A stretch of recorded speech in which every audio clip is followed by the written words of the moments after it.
Turning back at home now, and new this morning, an investigation is underway in Wilbraham to determine how multiple school buses caught fire earlier this morning.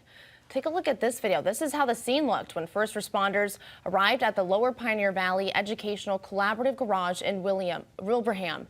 You're looking at about 4 to 5 buses engulfed in flames. Fortunately, no one was inside any of those buses when it happened. According to the Wilbraham Fire Department, the first reports came in a little before 2 this morning, and the flames were out before 3. A message from the school district superintendent sent out this morning says the buses that caught fire were new electric buses that have not yet been placed in service. Because of the incident, the Hampton-Wilbraham Regional School District will have a 2-hour delay today. The cause is unknown as the investigation remains ongoing.